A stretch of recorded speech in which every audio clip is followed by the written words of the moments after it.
alamin. Hadirin jamaah rahimakumullah. Seperti biasa, setelah kita tawasulan, kemudian pembacaan rotib dan membaca salat kepada Nabi Muhammad SAW, kemudian kita mengaji kepada kitab fikih daripada kitab Ghayatul Muna yang alhamdulillah hari ini sampai minggu ini sampai kepada paslun man intaqada wudu'u haramun alaihi arba'at asya, yaitu pasal tentang siapa orang yang batal wudunya maka haram baginya 4 perkara. Sebelum kita membahas tentang haram ataupun wudu, kita harus mengetahui hadas ini terbagi menjadi 3. Otomatis orang yang nggak punya wudu berarti orang dia berhadas, ya, secara tidak langsung dia berhadas. Nah, hadas ini terbagi menjadi 3. Satu, ada yang disebutnya al-awwalu huwa hadasul asghar. Ada yang disebutnya hadas kecil. Apa itu hadas kecil? Yaitu huwa ma aujabal wudu', yaitu sesuatu yang mewajibkan wudu. Itu sebutnya hadas kecil. Seperti kita tidak memiliki wudu. Nah, maka ini disebutnya apa? Hadas kecil. Nah, yang insya Allah akan kita bahas hukumnya apa aja ketika seseorang tidak memiliki wudu. Yang kedua, ada yang disebutnya hadasul awsat.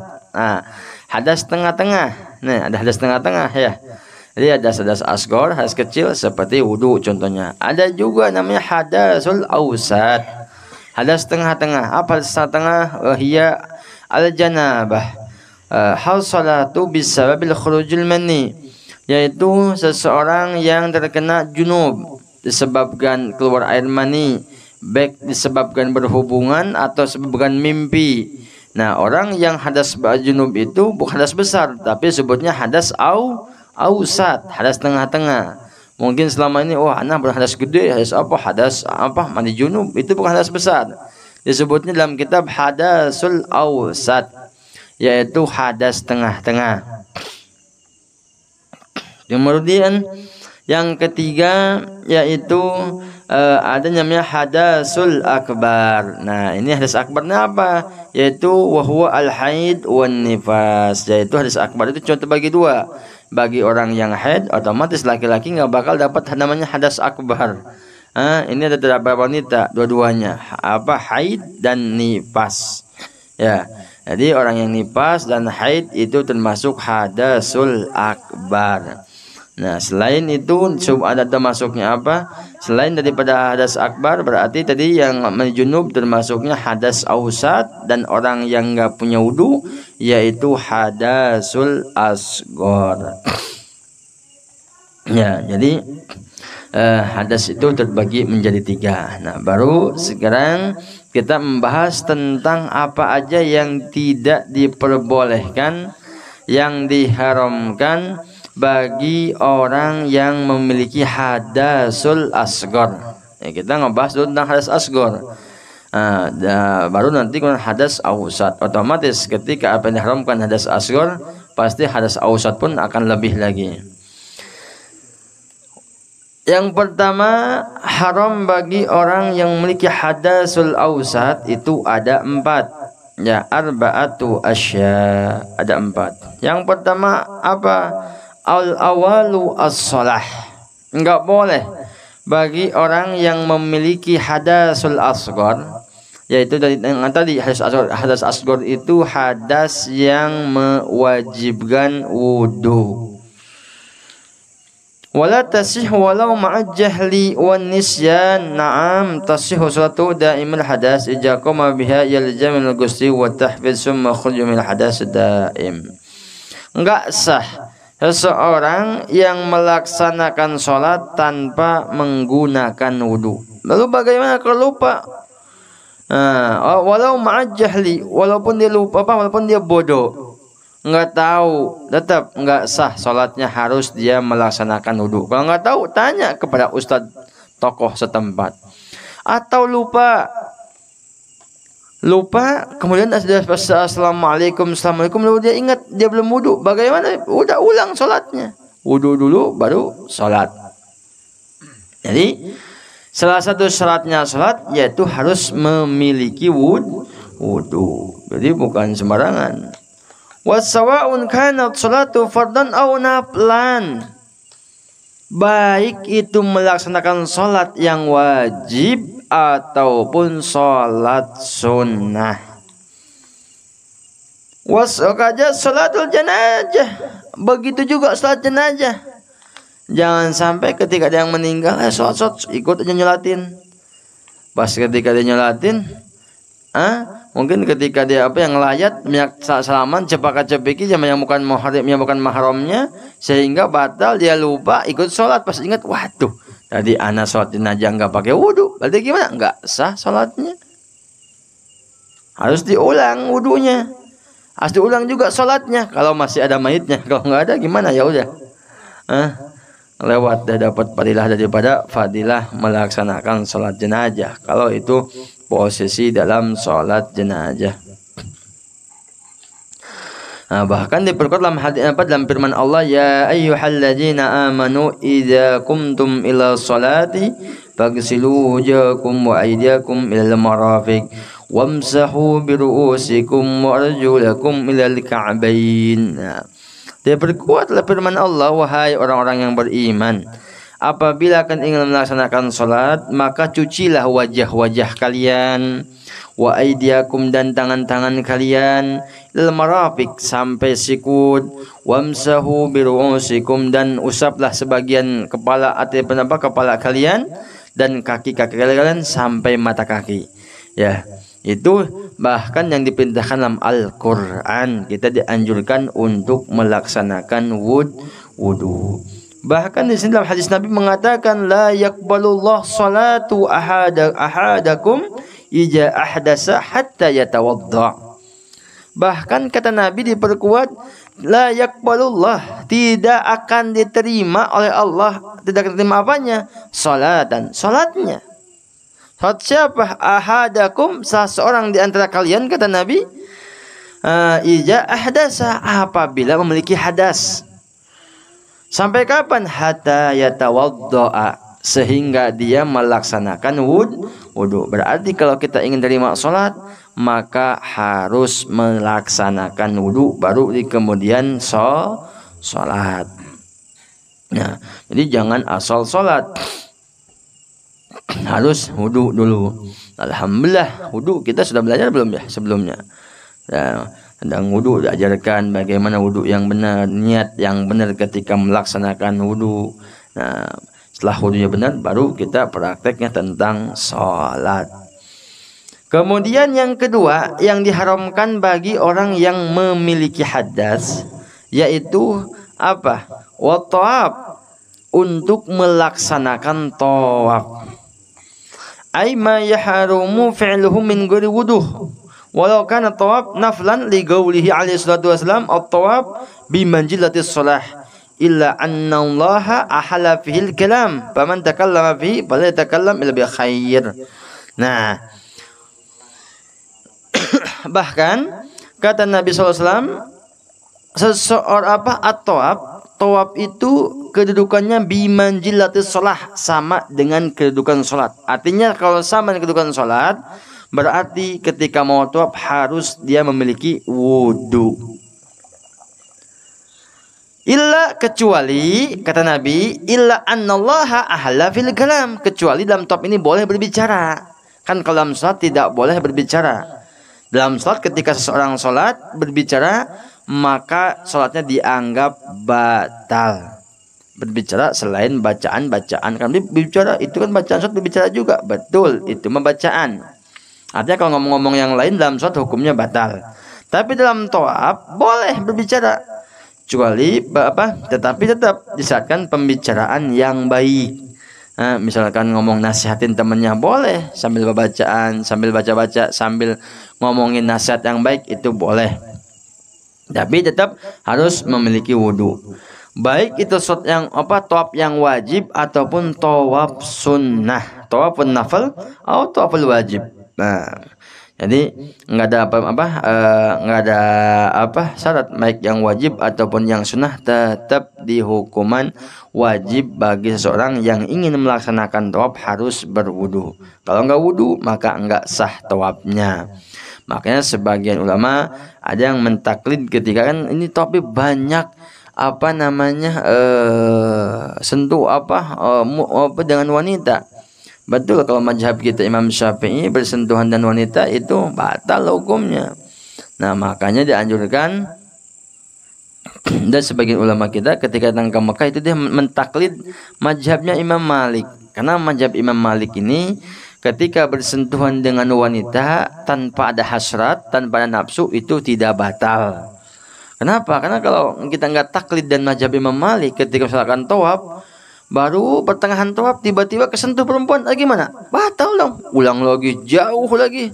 Tanya dah ke Pak Haji ataupun yang sudah umroh ataupun yang sudah haji, jauh posisinya. Akhirnya nggak beres-beres tawaf. Nah, maka dalam syariat kita dipermudah, boleh tuh ada kenapa ada 4 mazhab. Makanya ada kalamnya ulama, khilaful ulama rahmat.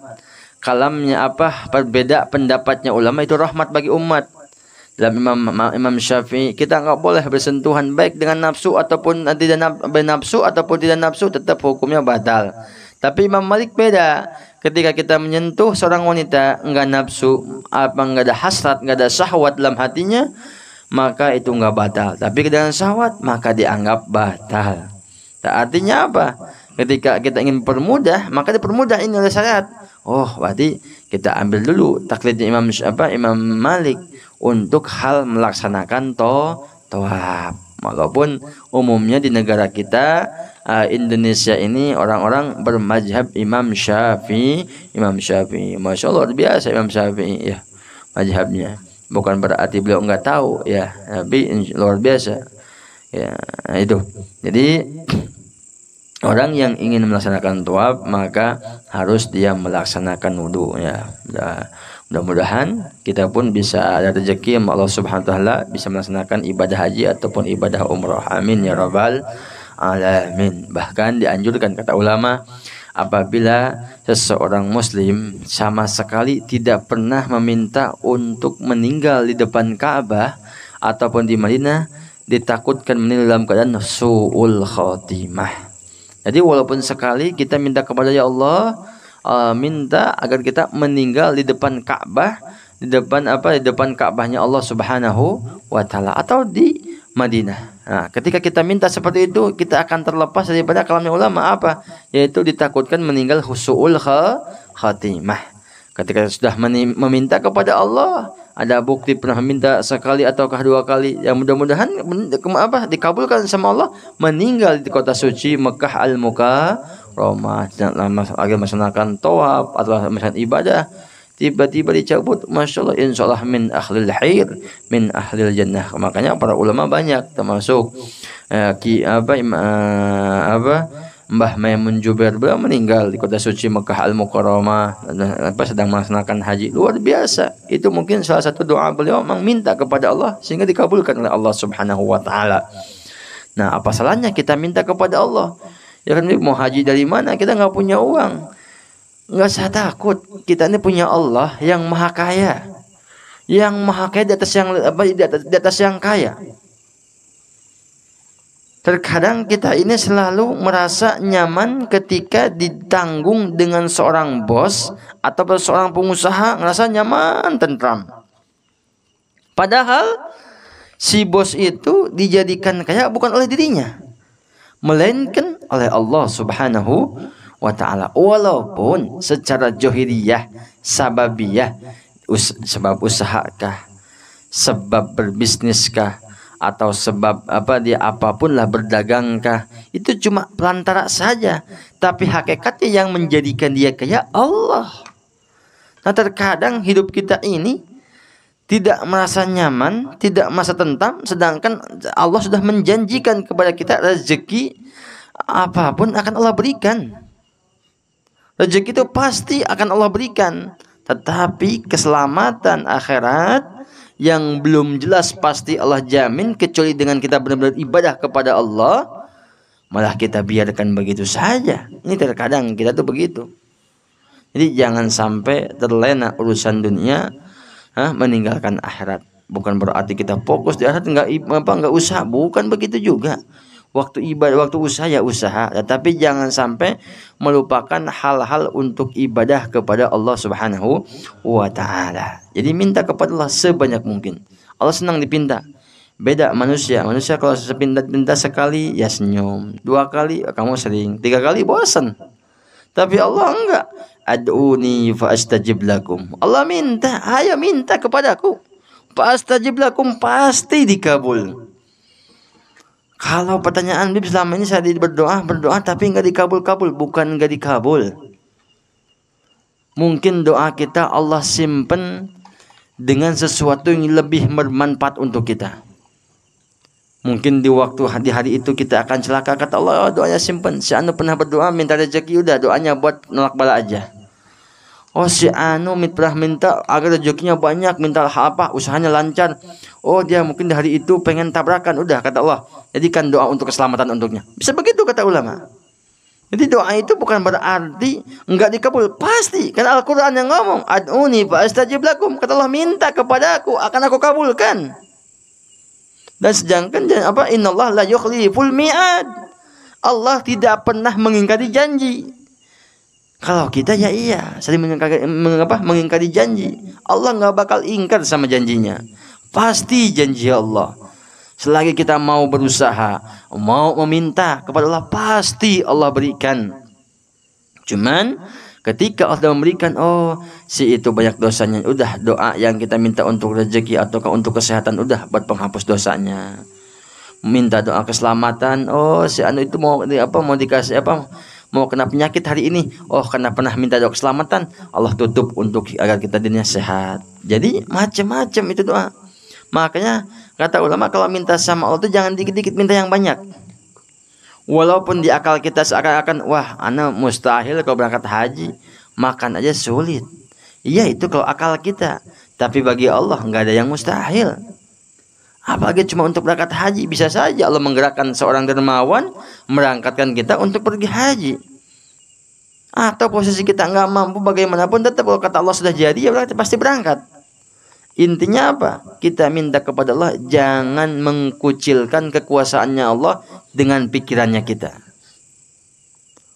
Jangan mengatur kehendaknya Allah dengan keinginannya kita. Sudah mengalir begitu saja, tinggal proposal ataupun keinginannya kita. Kan keinginan itu berbentuk proposal, seakan-akan ingin kita berbentuk proposal, udah tuangkan semua. Contoh seperti orang mau ngadakan maulid. Terakhir, mau ngadakan maulid, dia butuh dana sekitar 20 juta. Enggak mungkin di proposal dia tulis 20 juta. Pasti dimasukkan 50 ataupun ada 80 juta. Supaya apa? Oh, ini orang butuhnya banyak, minimal ngasihnya lebih. Yang dia mau ngasih 100 ribu, ngasihnya 500 ribu, karena butuh dananya banyak. Pak, dia cuma butuh 20 juta. Artinya apa? Apa ini kepada Allah? Kita butuhnya 10 juta, jangan minta, ya Allah saya minta 10 juta. Jangan. Minta sebanyak mungkin. Mau 100 juta, mau 200 juta, terserah, minta. Allah yang maha kaya, Allah yang maha pemberi. Bagi Allah nggak ada keberatan. Membolak-balikan seseorang yang kaya menjadi miskin, yang miskin menjadi kaya, bagi Allah itu tidak sulit, mudah sekali. Tinggal kita sebagai hamba mau enggak untuk meminta kepada Allah Subhanahu wa taala. Nah, mudah-mudahan setelah keluar dari majlis ini, melainkan Allah Subhanahu wa taala mengabulkan hajat kita, mempermudah segala urusan kita, melancarkan segala usaha kita, mensehatkan jasmaniah maupun rohaniahnya kita, dan mudah-mudahan Allah berikan kepada kita meninggal husnul khatimah, meninggal husnul khatimah fi khairin wa lutfin wa afiyah. Ala hadhihi ya khairin sallallahu Fatihah.